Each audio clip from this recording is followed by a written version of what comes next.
एक गांव में एक किसान था। उसके चार बेटे थे। किसान बहुत ही मेहनती था, लेकिन उसके चारों बेटे एकदम नकारा और कामचोर थे। किसान दिन रात खेतों में काम करता और अपने बेटों को पालता। एक समय बाद किसान जब ज्यादा बूढ़ा हो गया तो उसने अपने चारों बेटों को बुलाया और उनसे कहा, बच्चों, अब मैं बूढ़ा हो गया हूँ, मुझसे अब खेतों में काम नहीं होता। तुम चारों भाई अब खेतों का सारा काम संभालो। यह सुनकर चारों भाई आपस में एक दूसरे का मुंह देखने लगे और उन्होंने साफ मना कर दिया, पिताजी, हमसे खेतों में काम नहीं होगा। यह सब सुनकर किसान को बहुत दुख हुआ। वह यह सोचकर परेशान रहने लगा कि उसके बाद उसके खेतों में हल कौन चलाएगा, फसल कौन उगाएगा, घर कैसे चलेगा।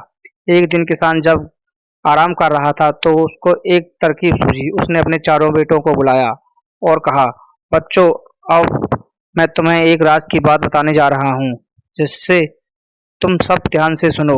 हमारे दादाजी बहुत बड़े साहूकार थे। उन्होंने बहुत सारा धन और सोना चांदी छोड़ कर गए थे। मैंने वो सब खजाना चोरों के डर से अपने खेतों में गड्ढा खोद कर दबा दिया था। मैंने तो अपना जीवन जैसे तैसे काट लिया। अब मैं बूढ़ा हो गया हूँ, कुछ समय बाद शायद मर भी जाऊं। तुम चारों भाई खेत से वह खजाना खोद कर ले आओ, जिससे तुम्हें जीवन में कोई परेशानी नहीं होगी। पिता की बात सुनकर चारों भाई फावड़ा लेकर खेतों की तरफ चल दिए। उन्होंने वहां पहुंचकर सारे खेत को खोद दिया, लेकिन खजाना कहीं नहीं मिला। सब हार थक कर एक पेड़ के नीचे बैठ गए। इतने में किसान वहां पहुंच गया। चारों भाइयों ने किसान को देखकर पूछा, पिताजी, आपने हमसे झूठ क्यों कहा? यहाँ तो कोई खजाना नहीं मिला।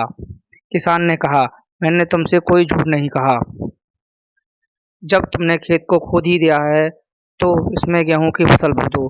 कुछ समय बाद जब फसल पकेगी तो यही असली खजाना होगी।